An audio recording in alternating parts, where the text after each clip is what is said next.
three factors, we cannot have consciousness. Let's say I'm a conscious living entity, but my consciousness is not directed towards any object. Then what am I going to be conscious of? Or let's say there is myself, the subject, and there's some object that I could be conscious of, but we don't have a relationship. So then I can't be conscious either. Or let's say there's a relationship and there's an object, but there's no subject. Well, then there's no consciousness there either. All three of these things are required for consciousness. So if we go into the Brahman and we merge into oneness, and there's no longer duality or differences between me and anything else, I can't be conscious.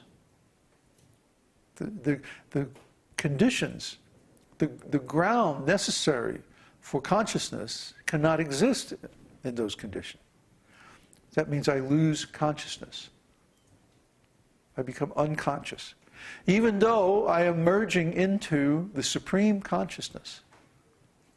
If the supreme consciousness exists, but I don't exist anymore because I'm not any different from it, then I can't be conscious, you see?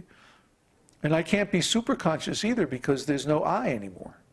There's no self anymore. One loses one's individuality. Now, this mukti is the equivalent of spiritual suicide. It means that one ceases to exist. One ceases to be conscious. And if we are unconscious, even if we still exist, we don't know it, so what difference does it make? I mean, yes, you can say that, yeah, we got beyond suffering. Yeah, well, we got beyond everything in the process. Threw the baby out with the bathwater, huh? So this mukti, this is not very desirable. In fact, it's very undesirable, just in the same way that ordinary suicide is undesirable. The spiritual suicide is even more undesirable because it's eternal. It's permanent. If someone commits suicide, yes, it's very sinful and they go to some hellish destination in the next life. But after being punished for their sinful activities, then they at least come back again into the human form of life. But this mukti is permanent. You don't come back from mukti. That's it, forever. Bye. So we do not consider mukti an acceptable spiritual destination. Now the Mayavadis, the impersonalists, they think this is great. Oh yeah, mukti, I'm going to merge into oneness of everything and disappear. You see, well, this is the same kind of thinking that drives people who commit suicide. I'm just going to end it all. It'll be over. No more suffering. Suffering is so bad, I can't stand it anymore. So I'll just stop it. It doesn't matter if I destroy myself in the process. At least I stop the pain. But it doesn't really stop the pain. That's the thing. See? And mukti is just, I mean, it's 1,000 times worse than ordinary suicide. Because it can't be undone. It's the end, permanent, period, finished, eternally.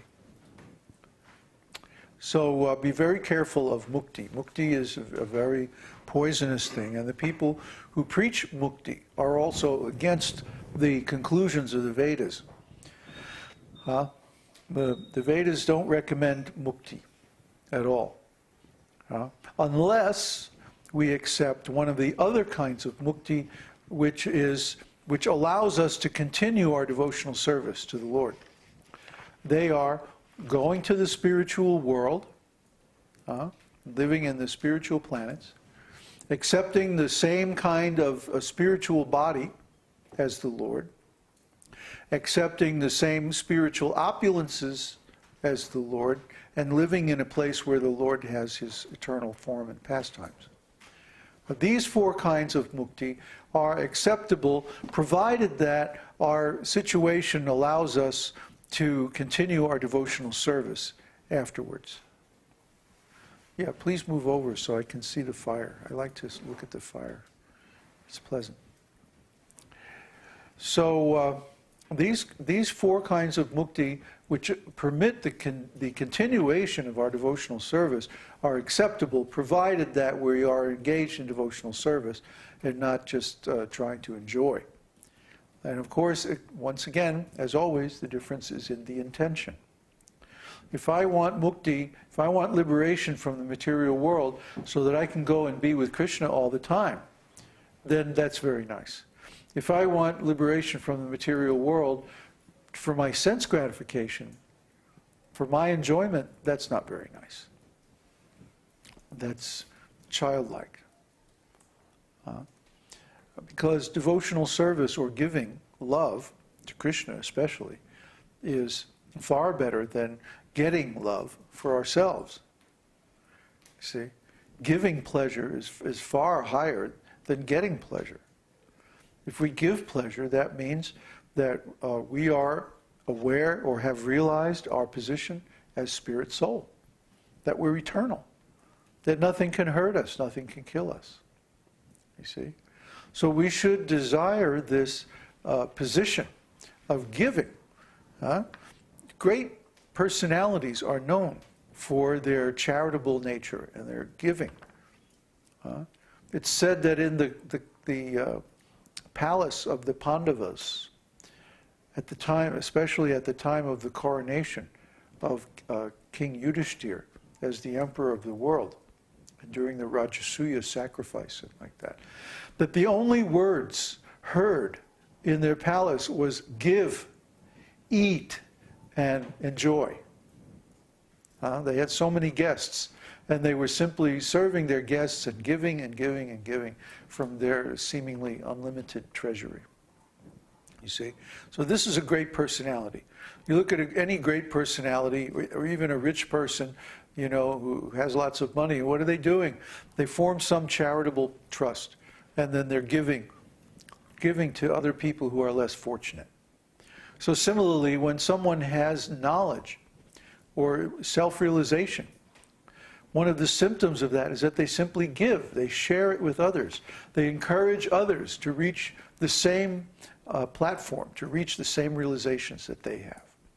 This is a symptom of those who have attained self-realization. And a person who really loves God simply wants to give pleasure to God. He doesn't seek pleasure for himself because he can easily have pleasure simply by contemplating his own spiritual nature. That's enough pleasure. Who needs any more pleasure than that? You have to know how profound this pleasure is. And then you realize that anything else is simply icing on the cake. But the fact is that Krishna reciprocates our devotional service by giving even more pleasure. And there is this constant competition between Krishna and the devotee. That the devotee wants to give Krishna more and more pleasure. And Krishna tries to give the devotee more and more pleasure. And sometimes when Krishna wins, the devotee becomes so ecstatic that he can't continue his devotional service anymore. And then he's like, Krishna beat me again. I'm going to get him. I'm going to give him so much pleasure, he won't be able to do anything. Ha ha ha. See, this is the devotee.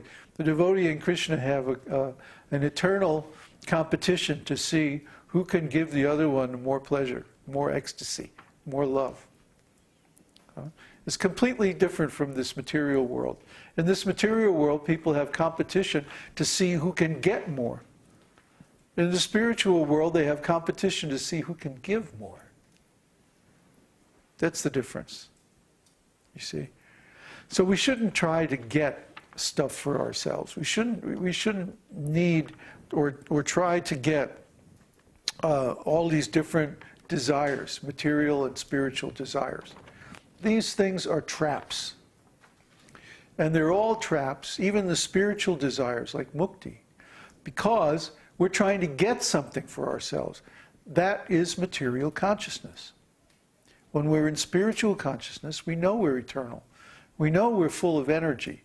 We know we can't be killed. Nothing can hurt us. So we just give. And guess what? Then Krishna gives back in such abundance that we can't even receive it. Who is saying when Krishna he takes with one hand. But when he gives with 10 hands. Who is saying that? I forget. Anyway, he gives so much that we can't even receive it. We don't have enough hands. Huh? I feel like that every time I look at our website stats. They're going zoom, right up through the roof. Exponential increase. So that's the result of our giving. You see? When you give, everybody wants to accept nice gifts. And the best thing that you can give is transcendental knowledge. Transcendental knowledge is eternal. It never wears out. The more you share it, the more it